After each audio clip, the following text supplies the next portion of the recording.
Good morning everyone. आज हम इस आर्टिकल में जानने वाले हैं जो डिजिटल रेप होता है इसके बारे में इस वीडियो में हम जानेंगे।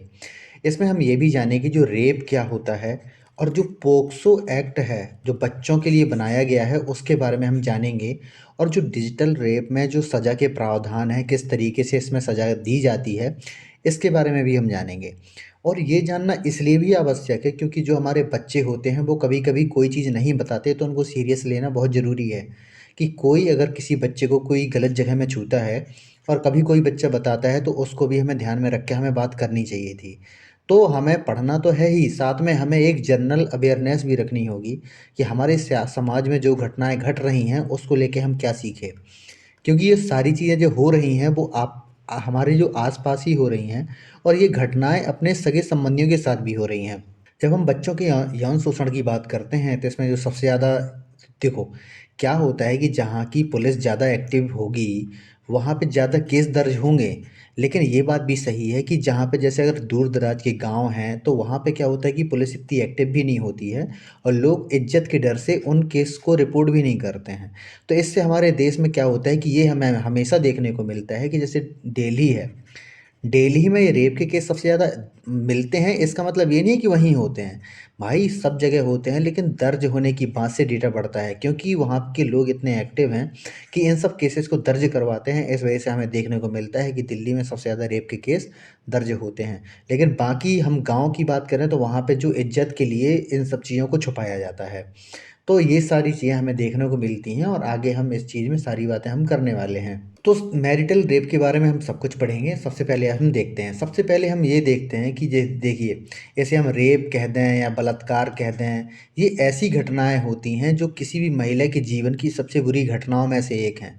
क्योंकि उसमें ऐसा होता है कि कई बार ऐसा भी देखने को मिलता है कि उसके प्राइवेट पार्ट में हमने ये तक देखा है कि मतलब लोहे की रेड रॉड तक इसमें डालने की कोशिश की जाती है जिससे उसको मार भी दिया जाता है, शरीर को नोचा जाता है और मतलब जीवन को एकदम बिल्कुल बर्बाद कर दिया जाता है। इस तरीके से घटनाएं हमें देखने को मिलती हैं। और इसमें ये बोला जाता है कि जिस तरीके से उनके साथ दर्द होता है, डरावनी घटनाएं होती हैं और जिस तरीके से जुर्म का ये सबसे घिनौना रूप हमें देखने को मिलता है। और अभी मैंने आपको बताया था कि जो सबसे ज़्यादा घटनाएं हमें रेप की देखने को मिलती हैं वो दिल्ली में देखने को मिलती हैं। इसका दूसरा बड़ा जो कारण मुझे नज़र आता है वो ये है कि वहाँ के लोग इस चीज़ को दर्ज करवाते हैं। बाकी सब जगह जो होता है कि वो घटनाएं दर्ज नहीं हो पाती क्योंकि गांव में इतनी अवेयरनेस ही नहीं है कि लोग ये सब चीज़ें दर्ज करवाएंगे। हाल ही में हमने ये भी देखा है कि महिलाएं इस चीज़ के डर से, इस चीज़ के भय से कि कोई कुछ हमारे साथ बुरा ना हो जाए, तो वो बाहर निकलने से भी कतराती हैं। और इसमें हम ये भी देखेंगे कि रेप क्या होता है, मैरिटल रेप क्या होता है, गैंग रेप क्या होता है और उसके बाद जो डिजिटल रेप के बारे में जो टाइटल मैंने लिखा है उसके बारे में एक एक चीज़ मैं आपको बताने वाला हूँ इसमें। तो सबसे पहले हम आगे बढ़ते हैं, रेप क्या होता है। सबसे पहले हम रेप के बारे में जानेंगे कि रेप होता क्या है। रेप क्या होता है कि डिजिटल रेप की व्याख्या इन सब चीज़ों को करने से पहले सबसे पहले मैं रेप की आपको मैं एक सी साधारण सी परिभाषा में आपको बताता हूँ। किसी भी स्त्री की सहमति के बगैर जबरन उसके साथ शारीरिक संबंध स्थापित करना रेप कहलाता है।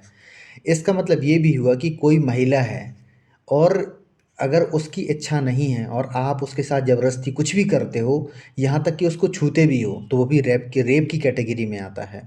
तो ये इसकी डेफ़िनेशन बताई गई है और जो डेफ़िनेशन बताती है, जब हम इसमें धाराओं में जब हम जाते हैं, आईपीसी की धारा जो है, आईपीसी की धारा 375 जो है, इस चीज़ को परिभाषित करती है कि जो बलात्कार की डेफ़िनेशन क्या होगी। ये चीज़ हमें देखने को मिलती है। अब हम देखते हैं आगे क्या होता है कि आगे हम जो देखने वाले हैं इसमें ये बोला जाता है कि कोई कोई व्यक्ति किसी स्त्री अथवा उसके नज़दीकी को नुकसान पहुंचाने का डर, कई बार ये होता है कि डर दिखा देंगे, किसी बच्चे को पकड़ लेंगे, भाई को पकड़ लेंगे और फिर उसके बाद उसके साथ अगर बुरा कुछ होता है, उसके साथ अगर कोई शारीरिक संबंध अगर बनाए जाते हैं तो उसको भी रेप की श्रेणी में रखा जाएगा। और इसमें ये बोला जाता है कि इसको भारतीय दंड संहिता मतलब आईपीसी की धारा 375 में रेप को परिभाषित किया गया है और जो इसकी सज़ा दी जाती है वो आईपीसी की धारा 376 के तहत इसको सज़ा दी जाती है। इसमें सज़ा के भी क्या क्या प्रावधान होंगे उनके बारे में भी हम जानेंगे।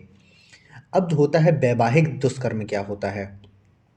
वैवाहिक दुष्कर्म ये होता है कि कोई महिला है, जब कोई पति अपनी पत्नी की बगैर सहमति के जब उसके साथ शारीरिक संबंध बनाता है, बलपूर्वक संबंध बनाता है, तो उसे मैरिटल रेप कहा जाता है। इससे ये क्या होता है कि अभी तक भारतीय दंड संहिता में इसके लिए कोई प्रावधान नहीं है। इसमें बहुत सारी बहस चल रही है कि इसको मतलब इस कैटेगरी में रखा जाए या ना रखा जाए।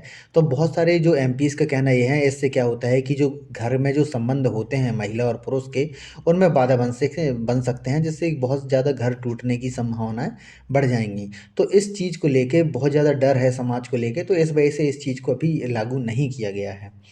अगर मैं गैंग रेप की बात करूँ, गैंग रेप जो है दुष्कर्म का सबसे घिनौना रूप मुझे देखने को मिलता है। इसमें ये बोला जाता है कि एक से अधिक व्यक्ति जब किसी स्त्री की सहमति के बगैर उसके साथ जबरन संबंध बनाते हैं। हाल ही में हमने देखा था 2012 में एक लड़का और एक लड़की, मतलब दोस्त थे, वो जा रहे थे बस में बैठ के। इसके बाद 5 लोगों ने उनके साथ दुष्कर्म किया, यहाँ तक कि ये हुआ कि जो लड़की के प्राइवेट पार्ट में लोहे की जो रॉड है वो तक डाल दी गई थी और खून से लथपथ हो गई थी। तो उसके बाद हमारे देश में एक नया तूफान खड़ा हो गया कि आखिर हमारे देश में लड़कियां सेफ क्यों नहीं हैं, उनके खिलाफ क्यों नहीं आवाज़ उठ रही, उनके साथ इतने जो हमारे केस हैं, जितने हमारे दुष्कर्म के लिए जो सज़ा के प्रावधान हैं, इतने ढीले क्यों हैं। तो उसके बाद संसद हमारी जागी और उसके लिए बहुत ज़्यादा कड़े प्रावधान इसके लिए किए गए कि इसमें बहुत सारी चीज़ें इसमें शामिल की गई थी। और इसमें जो मैरिटल रेप है, ये भी चीज़ शामिल करने की बात की गई है, लेकिन इसमें जो डिजिटल रेप है वो भी इसमें शामिल किया गया था। हमारी बहुत सी एनजीओज़ हैं, बहुत सी संस्थाएँ हैं, बहुत सी मंत्रालय हैं हमारे, वो सारे इस चीज़ में एक्टिव होते हैं। तो इसमें ये बोला जाता है कि एक से अधिक व्यक्ति किसी स्त्री की सहमति के बगैर अगर उसके उसके साथ अगर जबरन संबंध बनाते हैं, तो उसे गैंग रेप की कैटेगरी में रखा जाएगा। इसे सामूहिक दुष्कर्म भी पुकारा जाता है। तो ये जो हैं, ये परिभाषित करते हैं कि गैंग रेप होते क्या हैं। अब हम बात करते हैं, ये सारी चीज़ें हमने देखी हैं कि देखिए एक रेप क्या होता है, मैरिटल रेप क्या होता है, गैंग रेप क्या होता है, इन सब चीज़ों के बारे में पढ़ा है। अब हम देखेंगे डिजिटल रेप क्या होता है। डिजिटल का मतलब लोग ये समझते हैं कि ये कंप्यूटर की भाषा है, इंटरनेट की भाषा है, लेकिन इससे इसका कोई संबंध नहीं है। अब मैं आपको बताऊँगा इसका इसका किस चीज़ से संबंध है। इसको इस तरीके से देखा जाता है कि इसको 2 शब्दों में हम तोड़कर हम देख सकते हैं। कैसे शब्द? एक तो होता है डिजिटल, एक होता है रेप। एक्चुअल में जो डिजिटल का अर्थ होता है वो होता है शरीर के किसी अंग से। अगर हम डिक्शनरी में इसका कोई मतलब देखेंगे, तो इसको हम ये बोल सकते हैं कि ये शरीर का कोई अंग होता है। जब हम डिक्शनरी में देखते हैं तो जो डिजिट का एक्चुअल में अर्थ निकलता है वो होता है कि जैसे हाथ की उंगली हो, पैर की उंगली हो, या हाथ का अंगूठा हो, पैर का अंगूठा हो। इस तरीके से जो इसके अंग, मतलब इसके जो अर्थ हैं, निकलते हैं। इसमें हम ये भी देखते हैं शरीर के इन अंगों द्वारा, किन अंगों द्वारा? हाथ की उंगली, पैर की उंगली, अंगूठा, हाथ का अंगूठा या पैर का अंगूठा द्वारा, शरीर के इन अंगों द्वारा किया जाने वाला यौन उत्पीड़न डिजिटल रेप की कैटेगरी में आता है। अगर इन चीज़ों से आप छूते हो, मतलब किसी गलत जगह छूते हो या प्राइवेट पार्ट में किसी बच्चे के साथ में छूते हो, तो ये इस कैटेगरी में आता है। तो आगे हम देखते हैं कि इसमें और क्या-क्या होता है। इसमें ये बोला जाता है कि इस वाले रेप में जो डिजिटल रेप होता है, इसमें हम ये देखते हैं कि इसे रिप्रोडक्टिव ऑर्गन जो होते हैं, उनका यूज़ किए बगैर जिस तरीके से इसमें ये काम होता है, तो उसमें ये बोला जाता है कि जो पेनिस है, वो वजाइना में एंटर नहीं करता। ये इसमें मेन होता है, लेकिन उसके बाद भी अगर कोई, जैसे कई बार होते हैं कि छोटे बच्चे होते हैं, तो कई बार होते हैं कि बहुत लोग जो होते हैं उनकी गलत जगह में हाथ लगाते हैं। तो इस वजह से इस चीज़ को बहुत डिफ़ाइन किया गया है कि आखिर हम रेप को कैसे डिफ़ाइन करें।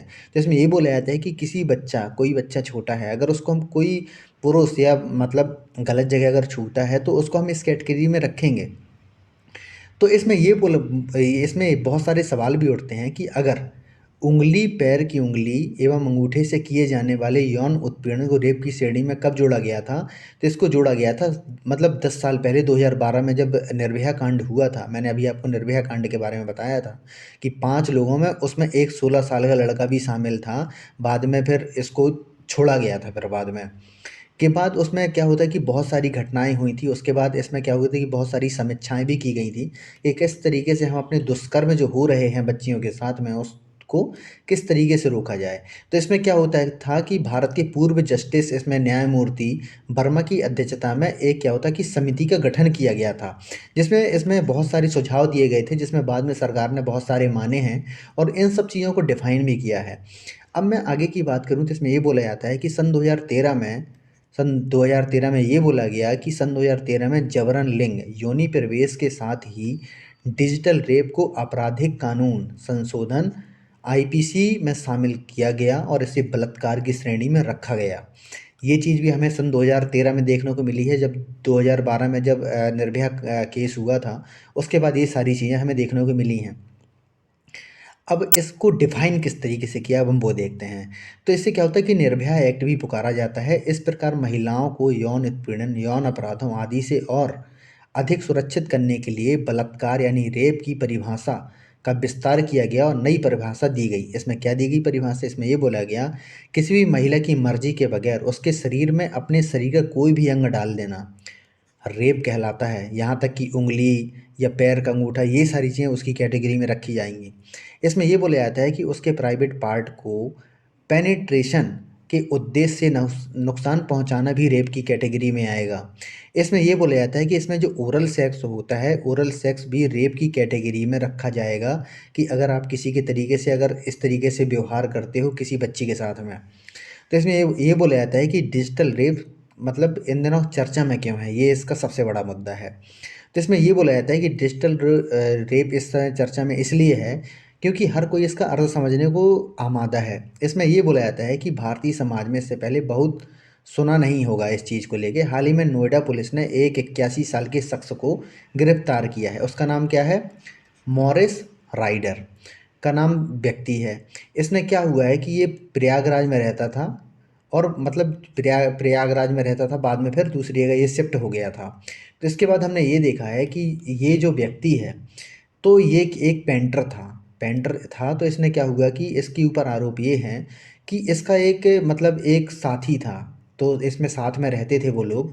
तो उन्होंने क्या हुआ कि अपनी जो बच्चा है, इसमें क्या बोला जाता है कि पिछले कुछ वर्षों से नोएडा में रह रहे चित्रकार ने एक 17 वर्षीय लड़की की डिजिटल रेप किया है। उस पर पीड़िता के साथ अश्लील हरकत का भी आरोप है।